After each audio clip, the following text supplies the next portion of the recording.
sermon that was preached is on finding spiritual gifts in this discovery workshop that was done for the at church is going to be a turning point, a catalyst in the experience of the hearers, and the people who watch this and are presented of these things will never be the same again, because this is going to change the way forever that they work for God or how they view themselves in relation to their calling in life.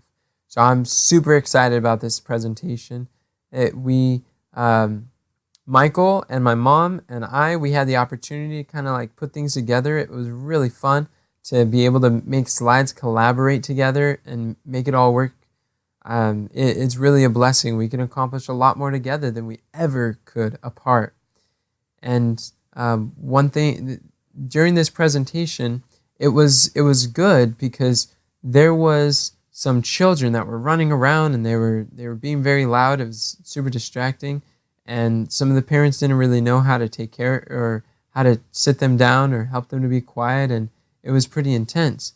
So for me, I like seeing rowdy kids in church because that means that there's new people that are coming. That means there's people who are not used to bringing their children to church, and that means there's going to be growth. That means there are lives that are being impacted or learning new things for the first time. That's what we want to see. That's a blessing. I was really happy. There was a sister who took initiative in taking the children, and she brought them downstairs, and she kind of did like a children's church for them, and because they were being very loud and distracting for everyone. And I have mixed feelings about that, simply because I want the children, and most of the parents want the children to be sitting with them during the church service. I recognize at that time there was like a crisis, and there was a lot going on. So it was, she thought fast, she took risk, and she did what she thought would be best. And I really like to see people taking risk and taking that initiative, and it shows that shows that she really cares, and she was doing good. I think now in the future we have to try to come up with a better solution. I don't think the solution is taking out all the children from church, but there's definitely something we need to do with some of the rowdy kids, help educate the parents. We realize that the children are more of a symptom, but the real root is parents learning and knowing how to take care of their children, or parent them, or educate them to be silent, to be respectful. As families are able to have family worship in the home, that's where they teach their children reverence and quiet and how to pray and be silent during that time. It's a very important part. So really what we need to do is do some parenting classes. And this was going to be really helpful for them. But of course, for me, I don't have a parent. I'm not married. And I have a personal policy that I do not give people advice that I haven't practically applied to my life or that I haven't experienced. So as far as like marriage counseling go, I don't do marriage counseling because I'm not married.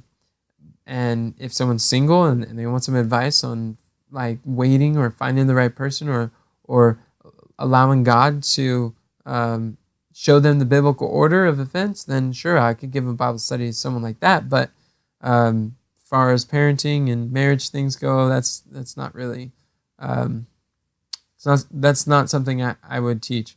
But trying to figure out, we don't necessarily have like perfect parents in the church. There's definitely pros and cons with which each family, and it's just that's definitely a need for the church. So that's something to pray about. Pray for us that God give us wisdom. There's some different ideas on the table. To this Sabbath, I was able to observe the media team and see how they're going, and I'm so thankful for Brother Norman. He is just organizing the team, and the projector was going. I didn't have to turn it on. I didn't have to tell them to turn it on. The cameras were set up. All the recording equipment was ready to go. Things are moving forward where before we didn't have any of that set up. And people are learning how to do it. There's little children that are passing around the microphone, and they're doing very good at that, and they like to be involved. They're using their talents for the Lord. Others are just kind of like standing there ready and waiting to be able to use their talents for the Lord. And the media team is meeting every Monday to do team meetings. So they do like media classes. They work on church projects, evangelism through digital media and marketing and communication of events that are taking place. And I'm like, this is awesome. What a great way to find the technically inclined youth that are in the church and give them something to do, something that fits their talents, because who knows technology better than the youth? I mean, honestly, they were never born in a world that had not the internet. Think about that. I was never born in a world that had not the internet. So that really puts some things in perspective. So I was thrilled to see how the media team is going forward. Norman is a great leader, and he is leading his team. He's got vision, he's got direction, and he's just taking the youth under his wings and showing them how to do evangelism. So that was a blessing. There's another man at church. He was a young man, and just to see him at church was a miracle. It was amazing. You can tell he was there. He was searching God. He was wanting to be right. He was wanting to come in contact with him. And it's just so nice to see him participating and being a part and just being there with his family. And I'm so glad to see him. He's my age, and it's just more friends together. And that was great. There was another new family who came for the first time. They were guests, a husband and a wife, and they had two children. They had some children, and this sister, she came up to me at the end of the sermon, shook my hand, and she's like, "I've been to a lot of churches, but this has by far been my favorite church."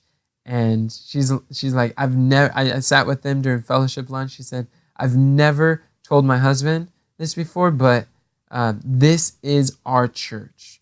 This is our home." And she could just tell that she belongs, and she's finding what she needs, and she is excited to share the world with others, and they want fellowship. They are in need of just strengthening, and they're asking for Bible readings. And it's nice that Brother Willie is leading out in the outreach coordinator, and he's orchestrating and making sure that each person has Bible studies, and that there's partners that are going out 2 by 2, and I'm working closely with him to make sure that he's organizing all of the interest in the church and the sphere of influence to show people,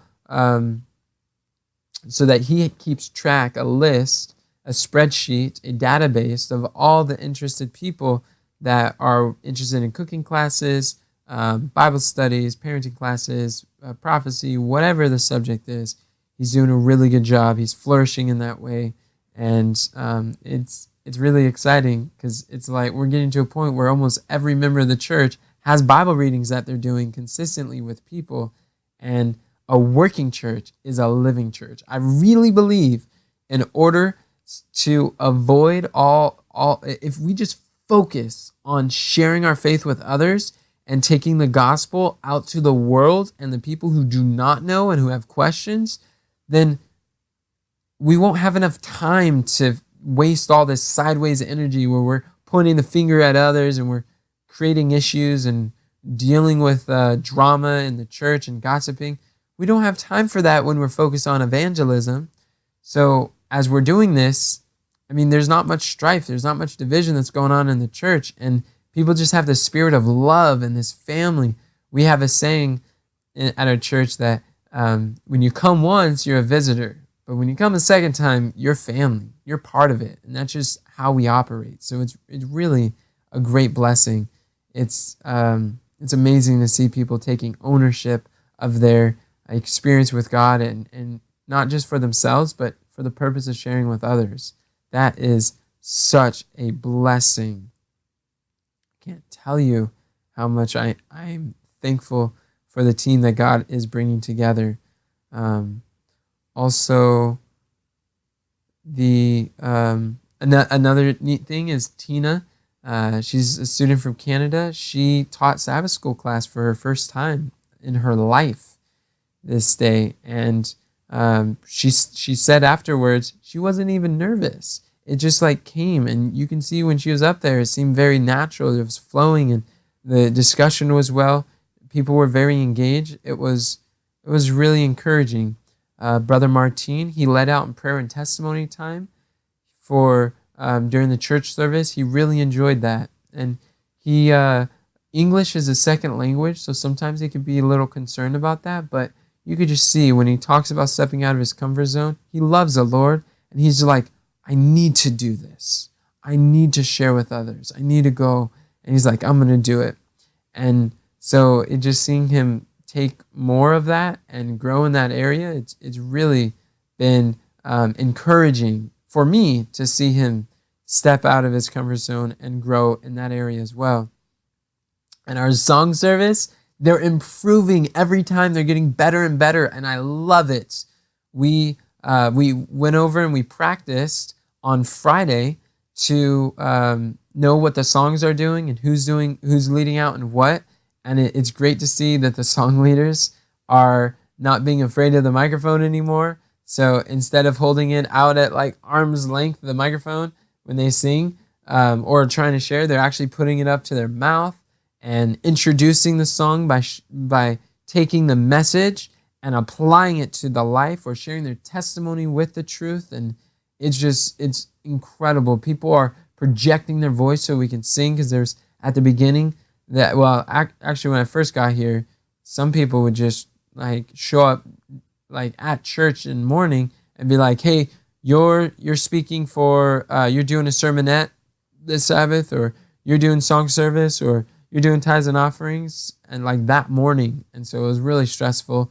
And then there was a church member that took it upon himself to call up people to make sure everything was scheduled the day before church started. And it was really stressful for him. So we scheduled things out, and we got everybody scheduled for 3 months in advance. And that made things so much better with a spreadsheet.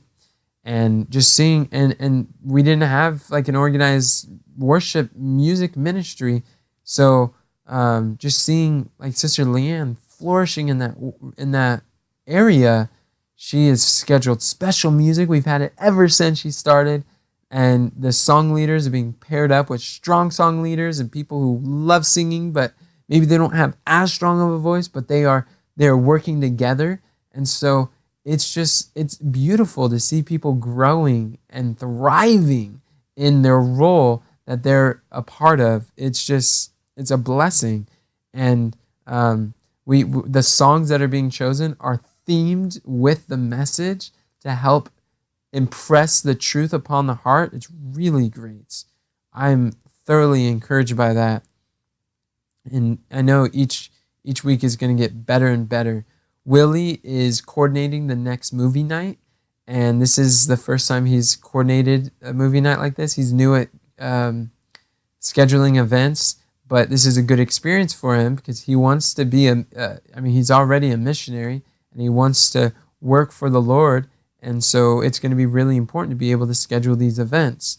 And he is focusing on keeping track of all of the Bible studies, the interests, the visitations, the friends of friends, and he's creating this master contact list of all of the contacts that the church members have, and he's following up with each of the church members and make sure that they have their own personal who do you know list. And this list represents our sphere of influence of these people we talk about, the people that we know. And usually when people say like, oh, I don't know anybody, or I don't have any friends, then we're just like, okay, well, go. You need to make a list of all the people you know. You need to make a list of people. Go through your Facebook contacts, your Gmail, your phone contacts, and make a list of the people that you know. And people realize they're like, whoa, I know a lot more people than I thought I did. And that becomes your contact list of who you invite to attend the events, whether it's prayer meeting, whether it's Bible reading, small groups, whether it's cooking class or movie night or whatever the case is.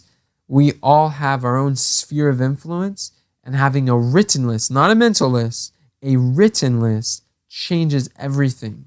So he's really leading out in that. He's doing a great job. The video that he chose was Fat, Sick, and Nearly Dead, which is about juice fasting. Very, very encouraging documentary. And we did a family night for our first time. It was great. We had a winter hunt for the young adults that were like age 20s and 30s, and we had a Bible Jeopardy game for the teenagers that was downstairs, and we had arts and crafts for the little children, and just people came together, the families came together, the church was packed, and people came from other churches, people came from out of church, people came from the woodworks to be here on this family night. It was really well done. People thoroughly enjoyed it. It was an opportunity to fellowship with young people. The way I look at it is, young people are going to associate and hang out together with or without us. So might as well create events within the church to be able to provide fellowship and encouragement and that the social and spiritual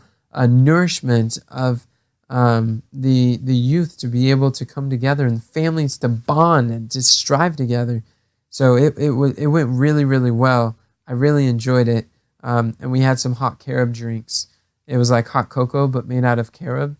Carob is what John the Baptist ate. The locust and wild honey. That word locust is actually carob bean. It's a carob pod that grows in the Middle East that tastes like chocolate, but it doesn't have theobromine or caffeine, or it's not bitter, so you have to add a bunch of sugar. Carob is naturally sweet. Also, carob is known as St. John's bread, so it's what he ate. John the Baptist, his diet was purely vegetable. It was not like little grasshoppers jumping around. That's a misunderstanding. So we had that drink, and that was a big hit. People just slurped it up. It was really nice. And what we're going to do is we're going to try to do this 4 times a year. So every 5th Sabbath. So meaning when a month has 5 Saturdays, then on that 5th Sabbath, we're going to do family night. And what I'm thinking, it would be a great opportunity to have the children to do the service. So you have the children leading out in prayer and testimonies. We have the children leading out in tithes and offerings, doing the scripture reading. We have children doing like we have a sermonette what we call Back to Basics, where we get back to the basics. And it's like 10, 15 minutes of just like a basic Bible study. And it's 1, to develop leaders, and 2, to allow the congregation to have a basic Bible study on a subject. And they're just 3 is like Peter said, I will not be negligent to put you always in remembrance of these things, though you know them and be established in the present truth. That's 1 Peter 1:12. So we just need to put people in remembrance of the basics and master the mundane, and to help people to see new light in old truths. And it's an unfolding of this. So having on the family day in the future, having the children run it, that's going to be a huge blessing. I'm really looking forward to that. So I don't know. Like, I'm so excited. It's hard to contain all this. It's a blessing to see how things are moving forward and everything that's going on.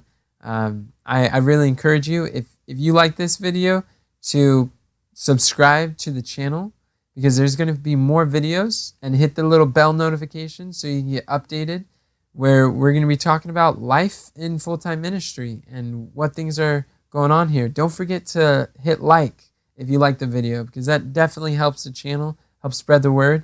And let me know in the comment section what your favorite testimony is, or what aha moment did you get, or if you have any suggestions, please let me know. If you're going to pray for wisdom regarding how to move forward with the parenting classes, because the harvest truly is plenteous, but the labors are few. Pray ye therefore to the Lord of the harvest, that you'll send forth laborers to enter into his harvest. And my question for you is, will you enter the Lord's service and start laboring for souls? I sure hope so. Thank you for watching, my friends. Have a great day.